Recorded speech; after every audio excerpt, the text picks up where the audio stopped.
ईद के दिन सुबह मिठाई बनाने के लिए माँ फातिमा रदी अल्लाह अन्हा बहुत ही मसरूफ थी। आटा गूंथने और दीगर तैयारियों में लगी हुई थी क्योंकि सुबह ही सारे काम पूरे करने थे। दूसरी तरफ 8-10 साल के मासूम से दो भाई अपना खेल छोड़कर माँ के पास आ गए। उनके मासूम लहजे में एक सवाल था, अम्मा तुम्हें याद नहीं, आज ईद है, जरा बाहर आकर देखो तो सही।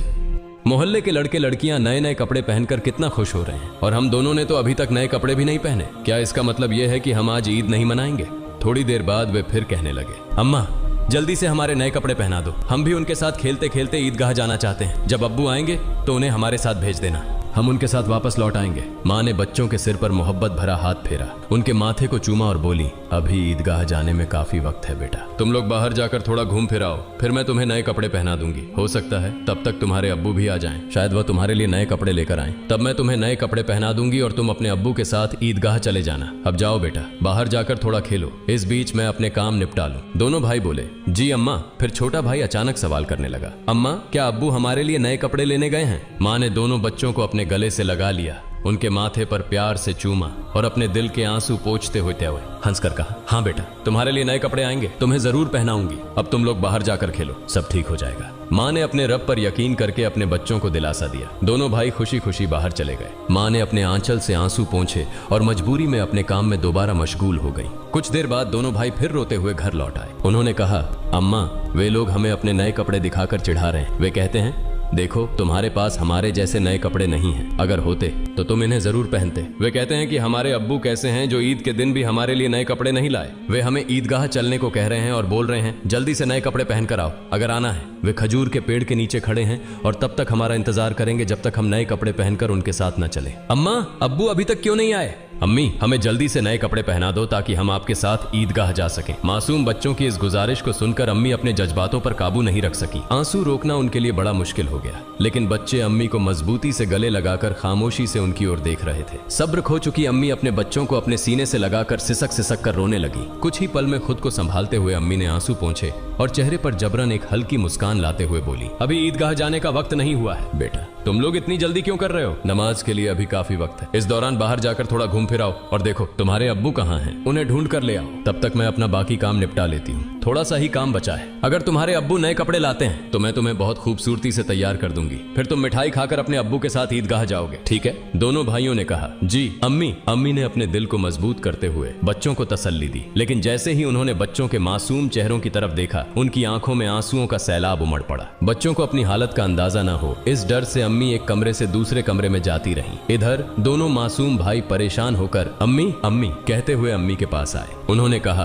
अम्मी हम अब्बू को ढूंढने जा रहे हैं। अम्मी ने रूंधे गले से कहा, हाँ जाओ। उनकी आवाज में छुपा दर्द बच्चे समझ नहीं सके। बड़े भाई ने अफसोस जताते हुए कहा, अब्बू कहाँ होंगे? छोटे भाई ने बड़े भाई से पूछा, अब्बू कहाँ गए? बड़े भाई ने जवाब दिया, पता नहीं, चलो इधर उधर ढूंढते हैं। छोटे भाई के कंधे पर हाथ रखते हुए दोनों भाई अब्बू की तलाश में निकल पड़े। इधर अम्मी अपने दिल का दर्द कम करने का कोई रास्ता नहीं पा रही थी। उनकी बेचैनी और बढ़ गई। वह सोचने लगी, मैं अपने मासूम बच्चों को कैसे बताऊं कि आज उन्हें नए कपड़े पहनाने की सामर्थ्य हमारे पास नहीं है, फिर भी उन्हें कैसे तसल्ली दूं? और आज तो ईद का दिन है, वे मेरी बात क्यों मानेंगे? या अल्लाह तुम्हारे अलावा कोई सहारा नहीं। ईद के लिए जो मिठाई बनाई है वह भी कई दिनों तक थोड़ा थोड़ा गेहूं बचाकर तैयार की है, उसी से हलवा और रोटी बनाई है, लेकिन नए कपड़े कहां से लाऊं? या अल्लाह ये बोझ क्यों डाल दिया इस अम्मी के सिर पर? तुम तो सबकी हालत जानते हो, मैं इन मासूम बच्चों को कैसे समझाऊं? या अल्लाह तुम रहमदिल और सर्वशक्तिमान हो, झूठ बोलना गुनाह है, यह जानते हुए भी मैं अपने बच्चों को झूठे दिलासे और उम्मीद देकर बहला रही हूँ, लेकिन अब मैं क्या करूँ ये तो बता दो। हे अल्लाह तुम मुझे रास्ता दिखाओ, तुम मेरे गरीब पति की हालत जानते हो, तुम गरीबों के हालात से वाकिफ हो, हे रहमान हे रहीम। यह कहते कहते माँ रसोई में चली गईं और जोर जोर से चक्की चलाने लगी। चक्की के घुर्र घुर्र की आवाज के साथ उनके दिल का दर्द भी बाहर आने लगा।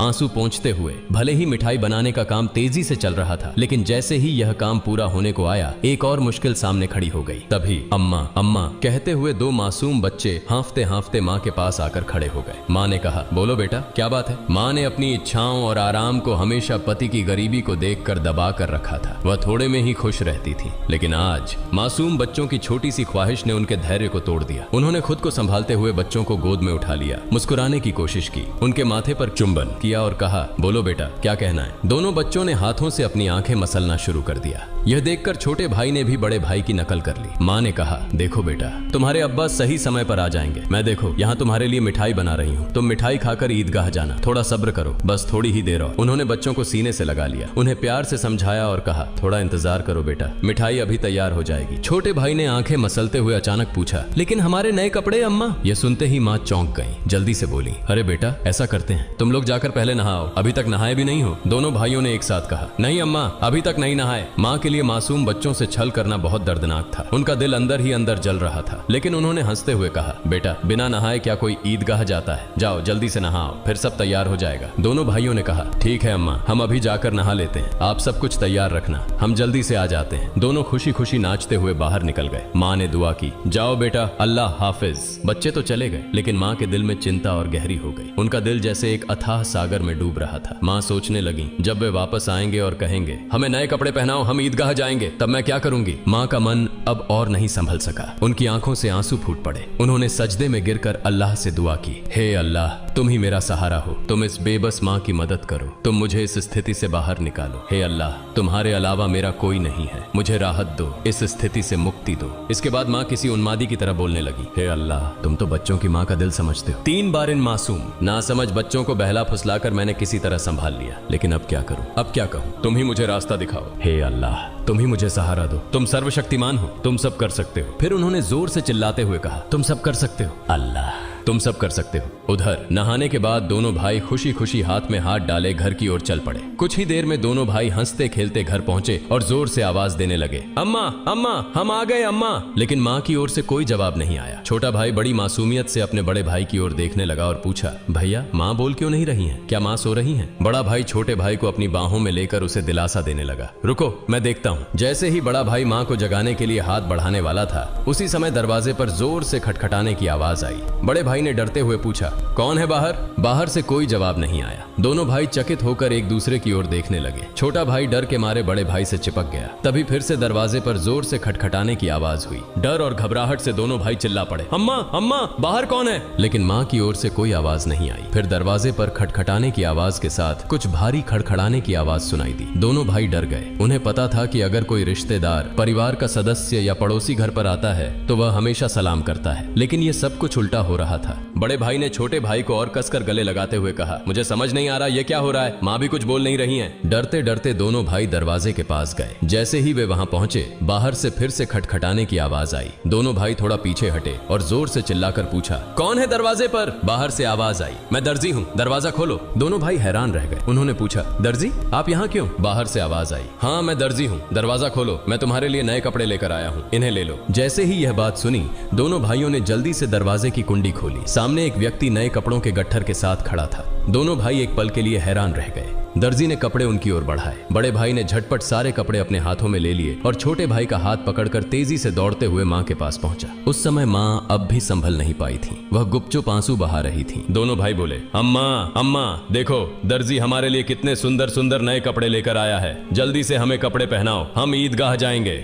बड़े भाई की बात सुनते ही छोटा भाई भी चहकते हुए बोला, हाँ अम्मा जल्दी करो, अगर देर हो गई तो हमें नमाज का समय नहीं मिलेगा। माँ यह सुनकर हैरान रह गई। कुछ पल के लिए बच्चों की ओर देखा और उन्हें गले लगाकर फूट फूट कर रोने लगी। इसके तुरंत बाद उन्होंने बच्चों को छोड़ दिया और सीधे सजदे में गिर गईं। उन्होंने कहा, है अल्लाह, तुम्हारी महानता को कौन समझ सकता है। उन्हें तुरंत समझ में आ गया कि जो व्यक्ति नए कपड़े लेकर दर्जी बनकर आया था वह वास्तव में दर्जी नहीं था, निश्चित ही वह अल्लाह के भेजे हुए फरिश्तों में से एक था। माँ सजदे से उठी और जल्दी से बच्चों से बोली, जाओ बेटा जाओ, उसे मेरा सलाम कह देना और कहना कि वह आज हमारे घर से विदा हो जाए। लेकिन बच्चों को यह बात याद ही नहीं रही। दोनों भाई नए कपड़े पाकर इतने खुश थे कि उनकी खुशी का ठिकाना नहीं रहा। माँ ने बच्चों को देख उनके सिर और पीठ पर हाथ फेरकर उन्हें गोद में लेकर प्यार किया और माथे पर चूमा। फिर हल्के से डांटते हुए कहा, बेटा क्या तुम अभी तक नहीं गए? दर्जी साहब को क्या लगेगा? वे सोचेंगे कि इस घर के लोग कितने बदतमीज हैं। मेहमान बाहर दरवाजे पर खड़ा है और तुम यहाँ मस्ती कर रहे हो। तुमने उसे भूल ही गए, यह तो बहुत बड़ा गलत व्यवहार है। तुरंत जाओ, उसे मेरा सलाम पहुंचाओ और कहना कि वह आज हमारे मेहमान बने। जाओ बेटा, उन्हें बैठक में आराम से बैठने के लिए कहो। बिना देरी किए दोनों भाई दरवाजे की ओर भागे, लेकिन तब तक दर्जी घोड़े पर सवार होकर घर से बहुत दूर निकल चुका था। दोनों भाई जोर से चिल्लाने लगे, दर्जी साहब, ओ दर्जी साहब, अम्मा ने आपको सलाम कहा है, जल्दी वापस आइए, आज आप हमारे घर दावत पर आइए, हम बैठक का दरवाजा खोल रहे हैं। लेकिन दूर से हवा के साथ जवाब आया, अपनी अम्मा और अब्बा को मेरा सलाम देना, किसी और समय मिलने आऊंगा, अस्सलामु अलैकुम। दोनों भाई दौड़ते हुए माँ के पास आए और सब कुछ बता दिया।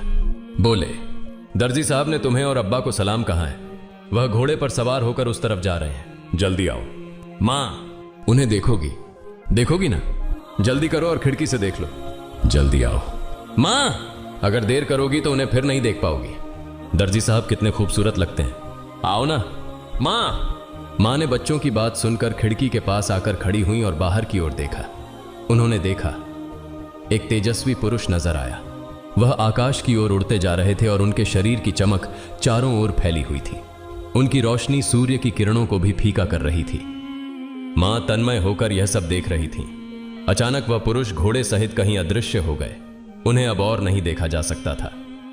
इतने में दोनों भाई जोर से चिल्लाकर बोले, अम्मा, अम्मा देखो, वो रहे अब्बा, दूर से आ रहे हैं। वह मां ने बच्चों को लेकर अंदर कमरे में ले गईं और उनके शरीर पर नए कपड़े पहनाने लगी।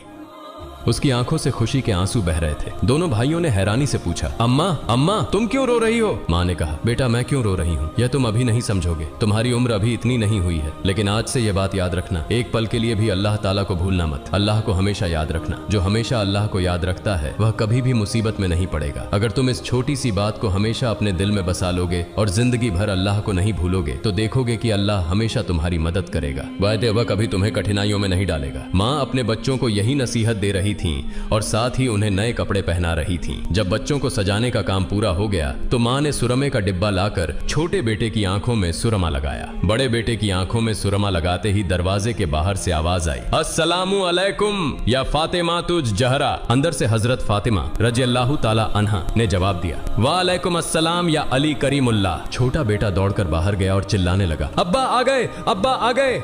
बड़ा बेटा बाहर जाने ही वाला था, लेकिन मां ने उसे रोक लिया क्योंकि उसकी आंखों में सुरमा लगाना बाकी था। मां थोड़ी गुस्से में बोली, बैठो बैठो, पहले सुरमा लग जाने दो। इस बीच छोटा भाई अपने अब्बा का हाथ पकड़कर अंदर ले आया। तब तक बड़े भाई की आंखों में सुरमा लगाया जा चुका था। दोनों बेटों को देखकर अब्बा हैरान हो गए और बोले, यह क्या, इतने सुंदर कपड़े ये कहां से आए? फिर दोनों भाइयों ने अपनी माँ और अब्बा को गले लगाकर खुशी जताई। हजरत फातिमा रजी अल्लाह ताला अन्हा ने बच्चों की आवाज शांत कराते हुए हजरत अली रजी अल्लाह ताला अन्हु को सारी घटना सुनाई। हजरत अली रजी अल्लाह ताला अन्हु जैसे ही यह बात सुनी सजदे में गिर गए और बोले, हे अल्लाह, तुम्हारे लिए कुछ भी असंभव नहीं है। तुम महान हो, असीम हो, तुम दयालु और सर्वशक्तिमान हो। सजदे से उठकर उन्होंने हजरत फातिमा रजी अल्लाह ताला अन्हा से कहा, जो दर्जी बनकर बच्चों के लिए कपड़े लाए, क्या तुम उन्हें पहचानती हो? क्या तुमने जान लिया कि वह कौन थे? हजरत फातिमा रजी अल्लाह ताला अन्हा ने कहा, नहीं, लेकिन इतना निश्चित है कि वह अल्लाह के किसी भेजे हुए फरिश्ते थे, इसमें कोई शक नहीं। हालांकि यह मेरी अपनी धारणा है। हजरत अली रजी अल्लाह ताला अन्हु ने कहा, हाँ तुमने सही कहा, यह अल्लाह की महिमा है। वह हजरत जिब्राइल अलैहिस्सलाम थे। हजरत फातिमा रजी अल्लाह ताला अन्हा की जुबान से अचानक जोर से निकला, अल्लाहु अकबर। यह कहते हुए वह भी सजदे में गिर गईं। उन्हें देखकर हजरत हसन और हजरत हुसैन रजी अल्लाह ताला अन्हुमा भी अपनी माँ के पास गए और उनका हुबहू अनुसरण करते हुए सजदे में गिर गए। प्रिय दर्शकों, आशा है कि आपको यह वीडियो पसंद आया होगा। अगर अच्छा लगा हो तो इसे लाइक और शेयर करें ताकि अन्य मुस्लिम भाई बहन भी इसे जान सकें। और इस तरह की और वीडियो पाने के लिए हमारे चैनल को सब्सक्राइब करें। अस्सलामु अलैकुम।